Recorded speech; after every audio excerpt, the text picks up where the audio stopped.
Ang pamagat po ng ating pag-aaral, How You Treat God. Kung ano ang pakitungo sa Diyos. Isa pa nating dapat na laging ma-appreciate, at ito'y lagi na natin ipinakakadiin-diin, na sumasa atin ang Diyos. God is with us. Ang anghel, nung tinutukoy niya na ipapanganak si Jesus, sabi niya sa Mateo 1:23, tatawagin itong Emmanuel. Ang kahulugan nito'y kasama natin ang Diyos. So when you say Emmanuel, you mean God with us.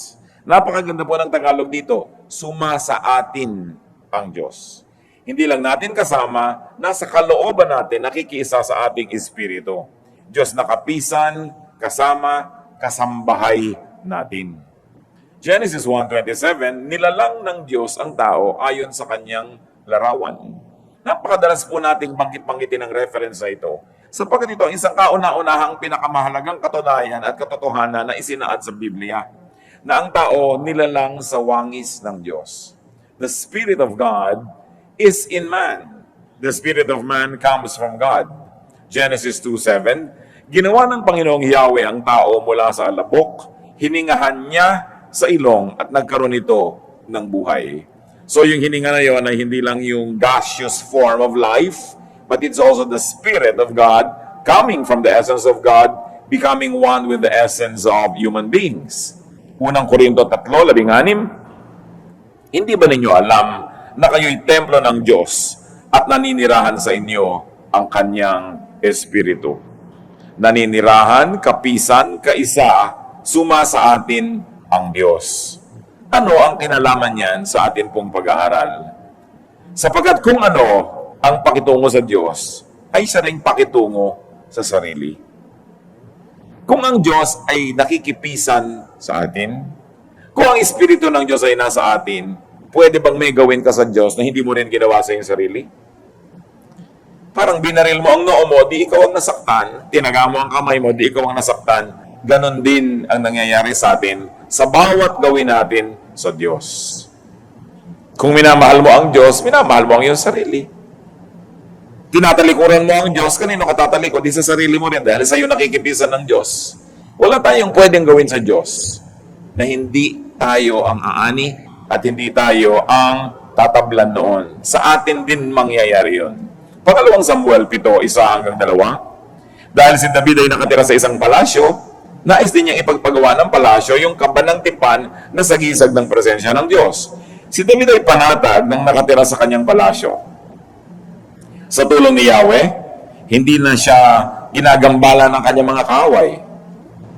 Tinawag niya si Nathan at sinabi, ang tahanan ko yari sa Cedar, samantalang nasa isang tolda lamang ang kaban ng Diyos. Nahalata ni David na maganda ang trato niya sa sarili niya, pero parang hindi kasing ganda nun ang pagtrato niya sa presensya ng Diyos. At nahalata niya na kung paano niya dapat tinatrato ang sarili, ganoon din sa Diyos. Sapagat babalik at babalik sa Kanya.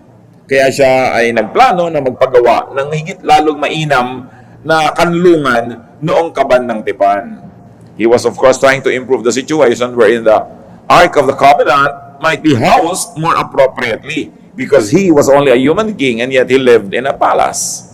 Sa pangalawang Samuel 24, na nang si David ay bumibili ng mga hayop upang ihandog sa Panginoon, ay ayaw naman siyang pagbayarin nung kinuhanan niya at pinagpilitan niya magbayad. Sabi sa Biblia, ngunit sinabi ng hari, hindi maaari, babayaran kita, sapagkat hindi ako maghahandog kay Yahweh ng anumang walang halaga sa akin.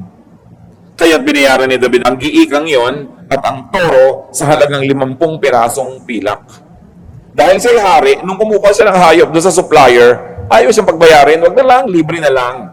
Sabi niya, ayoko ng mga patiway-tiway dahil yan ay ibibigay ko sa Diyos.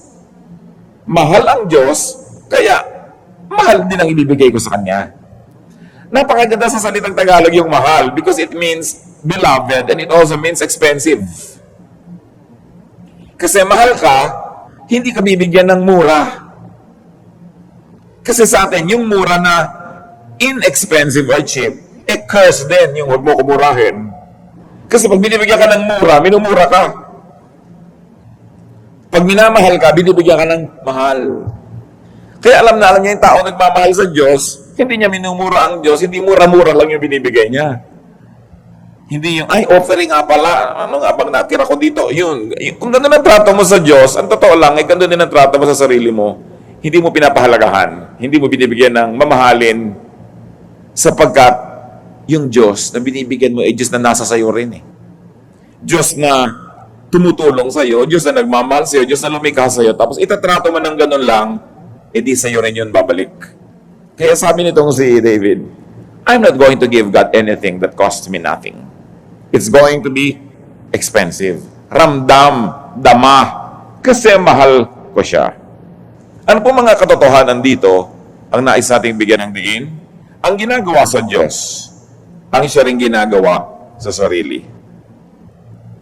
Ang pagpipitagan sa Diyos ay pagpipitagan din sa sarili. Ang gumagalang sa Diyos ay iginagalang din. Pansinin niyo mga kapatid, yung mga bumabasto sa Diyos, nagiging bastusin din sila. Yung mga tumatalikod sa Diyos, tinatalikuran din sila ng maraming magagandang bagay. Yung nagpapahalaga sa Diyos, pinapahalagahan din niya ang sarili niya. Nakakita ka naman ng tao nagpapahalaga sa Diyos tapos naglalakad ng hubad-hubad sa kalye? Sa inyo, mahalaga sa akin ng Diyos tapos bumulwak na yung dibdib niya sa lalim ng kanyang neckline? Hindi, nagpapahalaga ka sa Diyos, ang nagiging ending, pinapahalagahan mo rin yung katawan mo eh. Kasi kahit hindi mo iniisip yan, kahit hindi ka conscious, alam mong nananahan sa'yo ang Diyos. Kaya yung tao nagpapahalaga sa Diyos, pati sa pagkain, hindi nagtitira ng kung ano-ano, hindi burara sa mga gamit. Kasi ang Diyos is God of order. Because the moment you turn your back on God, then you turn your back on the decent part of yourself. Because God is your decency. God is your cover. God is your respectability. And the moment you don't respect God, the first thing you do is disrespect yourself. Tingnan niyo ang mga tao na tumatalikod sa Diyos. Ang una-una rin tinatalikuran nila yung sarili nilang morality, sarili nilang urbanity, sarili nilang respectability. Because the moment you harm God, you harm yourself. Because God is in you. Marcos 8:38, in a very graphic way, Jesus demonstrated it. Kapag ikinahiya ninyo ako at ang aking mga salita sa harap ng mga taksil at makasalanang mga tao sa panahong ito, ikakahiya rin kayo ng anak ng tao pagparito niya na taglay ang dakilang kapangyarihan ng kanyang ama at kasama ang mga banal na anghel. So sinasabi ni Lord, ginagawa mo sa akin, gagawin ko sa iyo. Ikinakahiya mo ako sa mga tao, pagdating ko para maghukom, ikakahiya din kita. Pero itinataas mo ako, itataas din kita. Pinapahalagahan mo ako, pahalagahan din kita. Kaya ang nagpapahalaga sa Diyos, nagpapahalaga rin sa sarili. Nakita niyo yung tao na inalihan ng masasamang espiritu? Nung pinuntahan ni Jesus, siya'y hubot-hubad, napaka-wild, ikinakadena, nilalagot lang niya yung mga kadena, nakatira siya doon sa kasama ng mga patay sa mga libingan. Pero nung naramdaman na niya ang kapangyarihan ni Kristo at siya ay nahipo ng kapangyarihan ito, anong unang napansin ng mga tao? Matino na siya. Hindi na siya wild. At siya ay nakadamit na, hindi na siya hubot-hubad. Sapagkat ang taong natututong magpahalaga sa Diyos, consequently, automatically, inevitably, pinahahalagahan din ang sarili. Kaya kung inihampas-hampas mo lang yung katawan mo sa apat na sulok ng Pasay, nung hindi mo kilala ang Diyos, ngayon ikaw ay nasa Diyos na, pinapahalagahan mo na yun. Pinapahalagahan mo na ang iyong oras, pinapahalagahan mo na ang sinasabi mo, saan ka nagpupunta, saan ka nakikita, kasi pinapahalagahan mo yung Diyos. Ang pagtataas sa Diyos ay pagtataas din sa sarili. At napapabuti ang sumusunod sa Diyos. Jeremias 7:23, sinabi dito ng Diyos, subalit inutusan ko silang sumunod sa akin upang sila'y maging aking bayan at ako naman ang kanilang magiging Diyos. Sinabi kong mamumuhay sila ayon sa ipinag-uutos ko at magiging maayos ang kanilang pamumuhay. Napaka-inconsistent yung nagsasabi siya nasa Panginoon tas ang gulo ng buhay. Liban na lang yung gulo na yan ay tira-tirahan pa nung dating gulo nung wala pa sa Panginoon at inaayos-ayos pa, understandable. Pero yung nasa Panginoon ka na, imbento ka pa ng imbento ng mga bagong gulo, hindi yata bagay yun. Kung talagang pinapahalagahan ng Diyos na Diyos ng kapayapaan at Diyos ng kaayusan, na pagpapala ang mga sumusunod sa Diyos. Awit 89:15. Mapalad ang taong sa iyo'y sumasamba. Sa pagsamba niya'y inaawitan ka, at sa pag-ibig mo'y namumuhay sila. Pag sumuko ka sa Diyos, anong nangyayari? Sumusuko ka sa kaayusan, napapaayos ka. Pagka ikay lumalaban sa Diyos, tinatanggal mo ang kaayusan sa iyong buhay, napapagulo ang buhay. Ang umiibig sa Diyos ay naiibig din ng Diyos. At kung naiibig ka ng Diyos, naiibig ka rin ng iyong kapwa. At naiibig ka rin ng iyong sarili. Kaya napapahalagahan mo lang ang sarili mo kasi nandun yung Diyos sa iyo na pinapahalagahan mo. Ang trato sa Diyos, trato sa sarili. Kaya yung mga ibang nagtatampo sa Diyos, hindi nila alam, nagtatampo rin sila sa sarili nila. Tatalikod sa Diyos, tatalikod din sa sarili. Juan 14:21, ang tumatanggap sa mga utos ko at tumutupad dito ang siyang umiibig sa akin. Ang umiibig sa akin ay iibigin ng aking Ama at iibigin ko rin siya at ako'y lubusang magpapakilala sa Kanya. So yung umiibig sa Diyos, naiibig din. Yung namumuhi sa Diyos, kinakamuhian din. Parang echo mountain ng Diyos. Kung ano sabihin mo, yun ang babalik sa'yo. Parang salamin. Kung ano ipakita mo, yun ang marereflect sa'yo. Kaya napakahalaga po na conscious tayo kung paano tayo nakikitungo sa Diyos. Ang nagpapahalaga sa Diyos ay nagkakaroon din ng halaga. Kaya naman gusto ng Diyos na siya'y parangalan, sambahin, sundin, at ibigin ng kahit higit kanino man dahil tayo rin ang nakikinabang noon. Mateo 22:37. Sumagot si Jesus, ibigin mo ang Panginoon mong Diyos ng buong puso, ng buong kaluluwa, at ng buong pag-iisip. Sapagkat kung iniibig mo ang Diyos, ang ending nun, iibigin mo rin naman ang iyong sarili.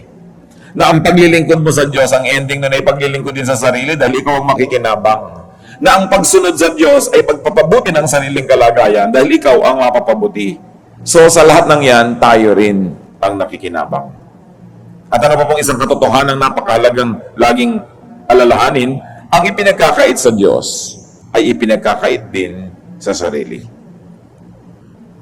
Yung nagdadamot sa Diyos, pinagdadamutan nyo ang inyong sarili. Dahil, sinabi ni Jesus, Lucas 6:38, magbigay kayo at kayo'y bibigyan ng Diyos. Hustong takal, siksik, liglig at umaapaw pa ang ibibigay sa inyo.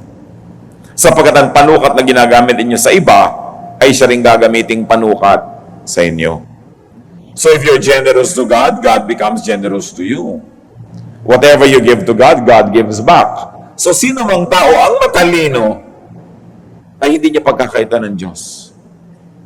Hindi niya pagkakaitan yung mga hinihingi sa kanyang, hindi lang yung mga donation, hindi lang yung mga material things, lalong-lalo yung obedience.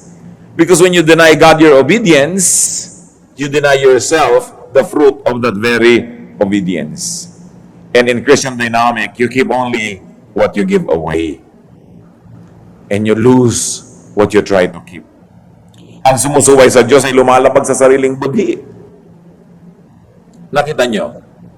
Kung hindi natin ito laging naalala, isipin, pag may ginagawa kayong masama, nagigilty naman kayo, di ba? Kung isa lang, pabawas ng pabawas, yung intensity ng guilt na yan, pag lagi nating binabaliwala. Pero meron pa rin. Dahil pag may nasabi kang masama, parang nalamukot din naman yung puso mo. Pag may pinagdamutan ka, you don't feel good. Pagka meron kang ginawa ng masama, di ka rin makatulog. Pag may ginawa ka naman ng mabuti, natutuwa ka.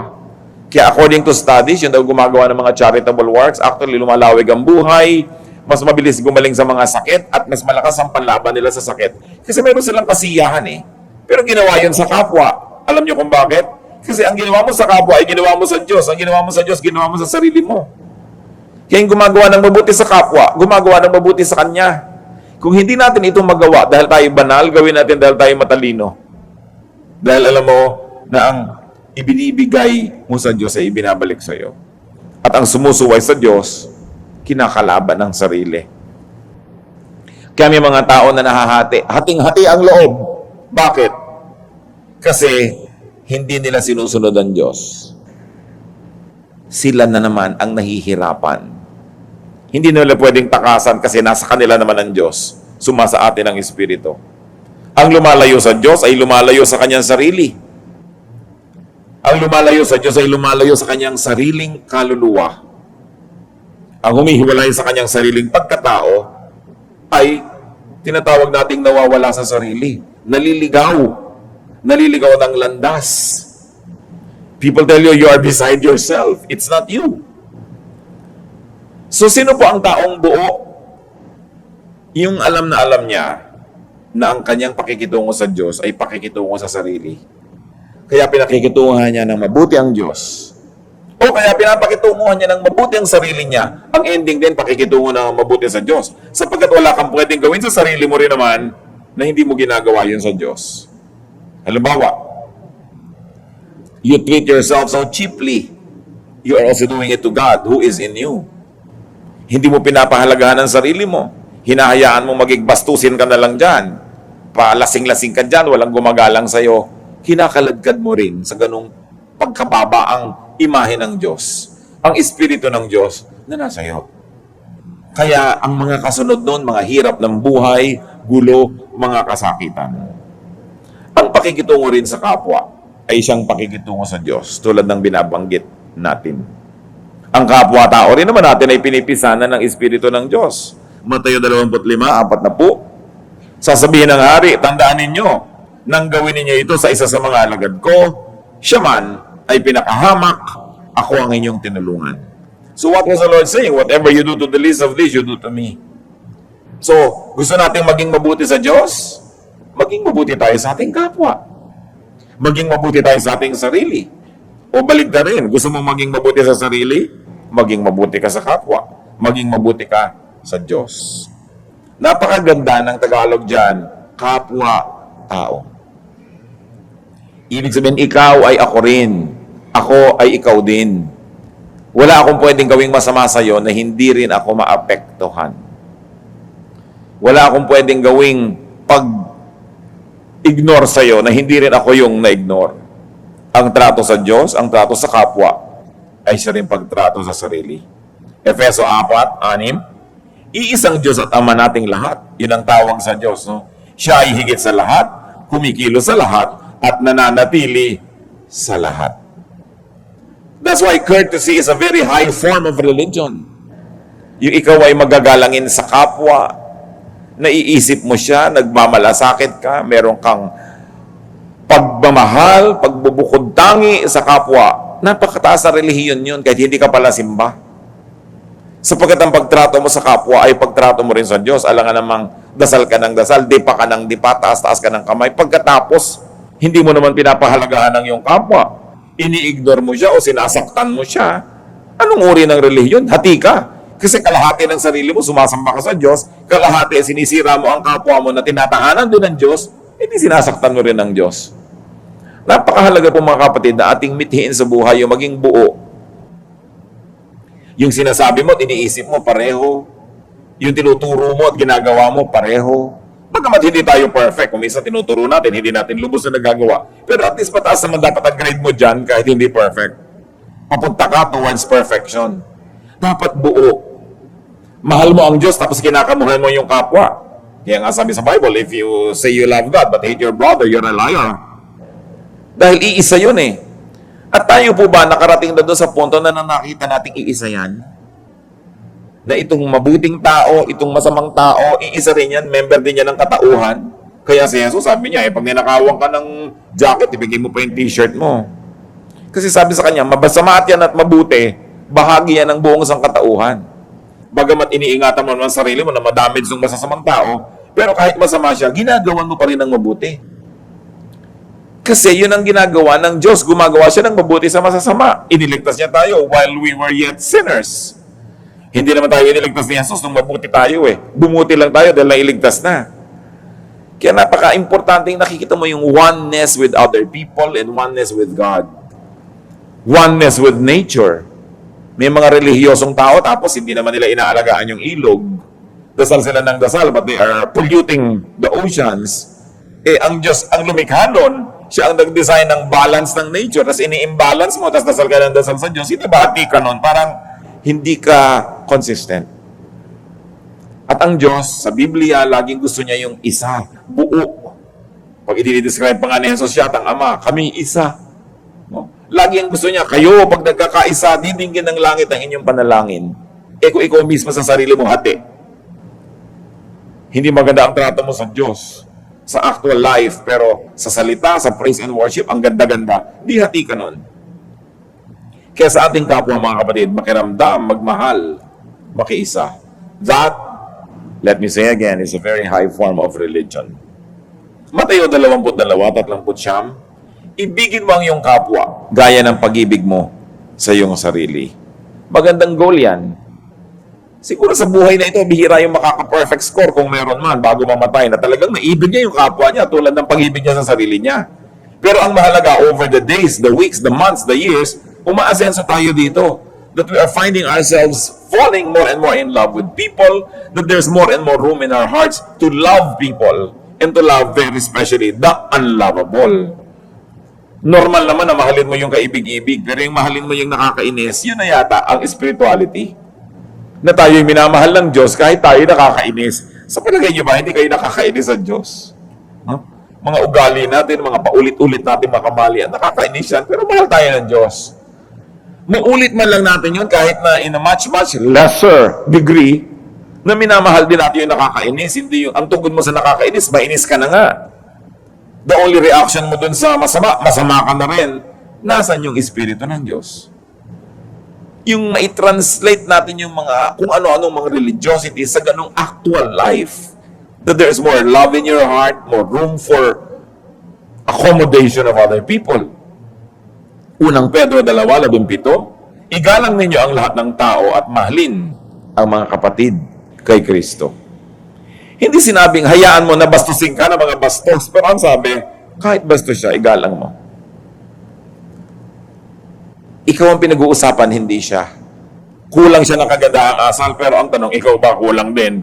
Dahil hindi ko kumukulang siya, excuse mo na nakulang ka rin. So balik tayo sa ating original na pinag-uusapan, ang pakikitungo sa Diyos. Kumusta mga kapatid ang pakikitungo natin sa Diyos? Kumisan dadalaw lang yung pastor sa bahay nila, "Hoy, alisin niyo yung mga astray, darating si pastor." No? Ang Diyos nandun araw-araw, bali wala na sa iyo yon. Yun ang sinasabi natin. Paano nga ba itinatrato yung Diyos? Kuminsan meron kang ginagawa ng mga kabalastugan, pero dumating ang boss mo, dumating ang nanay mo, itatago mo yun dahil gusto mong igalang yung presensya nung dumating. Ang Diyos laging nandyan. Paano mo tinatrato yung presence niya? Patuloy ba tayong gumagawa ng mga pinandidirihan niya? Alam niyo kung bakit yan masama, yung gumagawa ka na nakakadiri sa Diyos? Hindi ka naman iniiwan ng Diyos eh. Doon di tinitiis na lang niya yung nakakadiri. Mabuti pa tayo, pumunta ka sa isang banyo, ang dumi-dumi, isara mo uli, umalis ka, di tapos ang kwento. Meron ka nakita biglang nakakadiri, timingin ka sa iba, yung Diyos, maiiwan ka ba nun? God fills heaven and earth with His presence. So, how do you minister to God? Na pinapaganda mo, inaayos mo yung kapaligiran mo, yung buhay mo, yung puso mo, yung isip mo na nababasa ka niya, nandun din siya, para hindi siya mandiri. Do we give God pleasure? Yung alang-alang sa Diyos, linisin natin ito. Ayusin natin ito dahil ayaw ito ng Diyos. Yung merong magugulong bahagi ng buhay natin na alang-alang sa Diyos, iayos natin ito. Kasi ayaw niyan yan eh. Yung parang ayaw ng nanay ng ganyang ayos, darating siya, ayusin natin ito. Ganyan tayo, meron tayo yung respeto sa ating kapwa. May darating na bisita, nagmamadali kang ayusin ang bahay kasi gusto mong igalang yung bisita mo. Do we give God that same treatment? Or because God is invisible, we forget that He is around, and therefore we become insensitive to God's sensibilities. And we offend God left and right. Honor God, and you honor yourself. Wala kayong makikitang tao na talagang totoo na binibigyan niya ng parangalang Diyos na siya man ay hindi nagiging marangal. Kasi pag pinaparangalan mo ang Diyos, una ka nang nagiging marangal din. Pagka pinapahalagahan mo siya, nauuna na rin pahalagahan mo ang iyong sarili. Hindi mo inilalagay sa alanganin, hindi mo inilalagay sa kahihiyan hanggat maaari. Hindi mo inilalagay doon sa posisyon na ikaw ay magiging parang walang halaga. Pinapahalagan mo ang sarili mo. You begin to value your dignity, that you don't sell your honor just for a little pleasure or for some money. May pagpapahalaga. Violate God and you violate yourself. Wala tayong nakitang tao na vinayolate niya ang sarili na hindi mo na niya vinayolate ang Diyos. Kaya yung relasyon natin sa Diyos, ang totoo nun, relasyon natin sa ating sarili. Kaya anong tawag doon sa equivalent ng mga English na born again? Hindi ba pagbabalik loob? Bumalik ka lang doon sa loob mo. Nasa loob mo kasi ang Diyos eh. Pagkatapos lumalayo ka doon sa kalooban na yon, pero nakita mo na kailangan mong magbalik loob, that's why nagbabalik loob ka. Yung kalooban mo, ibinabalik mo sa Diyos, o kaya ikaw mismo bumabalik doon sa kalooban mo na nandun ang Diyos. It's very profound. Yung mga very deep theological phrases na yan and terminologies exist in our languages. Because our ancestors had always understood God and they're very, very spiritual. Although devoid probably of the religious labels that modern religiosity will want to see, but our ancestors knew that to return to God, kailangan ka magbalik loob. Kailangan ka maghunos dili. Magbago ng pag-iisip. Kailangan kang mag-isip-isip. Paano natin tinatrato ang Diyos? Pinahahalagahan ba natin? Itinataas? Iginagalang? Minamahal? Kasi ito rin ang mangyayari sa sarili mo. Ama namin, kami po ay humihingi sa inyo ng karunungan. Napakaraming pwedeng pag-aralan sa buhay. Napakaraming laman ng Biblia, napakaraming topics. Pero gusto namin unahin, Panginoon, itong mahalaga na kung sariwain namin, reviewin kung paano namin talaga kayo tinatrato. Hindi yung kung paano namin pinapackage ang sarili namin bilang mananampalataya. Hindi yung kung paano namin inaayos ang salita namin nadidinig ng kapwa-tao. Kundi, paano namin kayo pinakikitunguhan? Mag-isip-isip tayo mga kapatid. Pagbulay-bulayan natin ang bagay na ito. Be with us, O God. In silence, speak to your people and teach us how we can continue to improve the way we treat you.